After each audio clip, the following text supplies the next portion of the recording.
C'est pas mal drôle. Quand Annabelle Langlois et Cody ne sont pas avec leur petite fille Mia, ils sont sur la patinoire.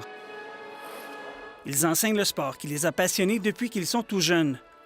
Pour Annabelle, le rêve olympique a débuté avec une promesse de son entraîneuse.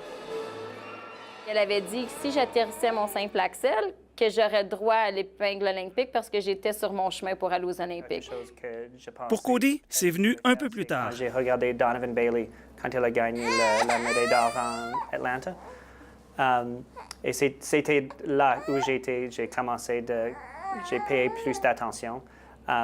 Et là où j'ai décidé que oui, peut-être je peux faire ça en patinage. Annabelle Langlois a amorcé sa carrière en double en compagnie de Patrice Arquetto. Le couple a connu plusieurs moments difficiles. J'ai commencé en 98. C'était une année un petit peu désastreuse. On n'avait pas vraiment d'entraîneur de couple. On était un peu... C'était lui un peu qui m'enseignait. Donc, on a commencé notre carrière ensemble avec une commotion cérébrale au championnat canadien. Ça, c'était pas un très bon début. Aux Jeux de 2002, ils ont pris le 12e rang, mais l'expérience a été atténuée par des problèmes personnels et par une controverse à la suite de laquelle Annabelle a pensé tout abandonner. L'événement auquel je faisais partie, c'est l'événement que Sally Pelletier ont été mal jugés par les juges puis les magouilles de juges. Donc, de me dire pourquoi je veux être dans un sport où la décision est déjà prise avant que j'embarque sur la glace. Et c'est une victoire. C'est la façon dont Jamie Salé et David Pelletier se sont relevés qui l'a convaincu de continuer. Après les Jeux, le couple Arquetto-Langlois déménage à Edmonton pour s'entraîner. Et c'est à ce moment qu'Annabelle Langlois et Cody se rencontrent. On s'est entraînés côte à côte, même que je l'aidais des fois, on est devenus des bons amis. Les deux, on a arrêté avec notre ancien partenaire la même journée. On a notre meetings avec notre entraîneur et on était un après l'autre. Cody et moi avons commencé à patiner ensemble pour le plaisir. Annabelle était beaucoup plus expérimentée que Cody, qui patinait encore au niveau junior. Mais rapidement, le duo a attiré les regards d'autres patineurs. Mais David Pelletier était un bon ami, est venu à l'aréna, il nous a vus patiner ensemble. C'était lui qui a dit, tu sais, c'est pas mal bon des choses, ça devient facile et c'est pas une mauvaise look que nous deux on avait. Annabelle et Cody décident de faire équipe avec comme objectif les Jeux de 2010.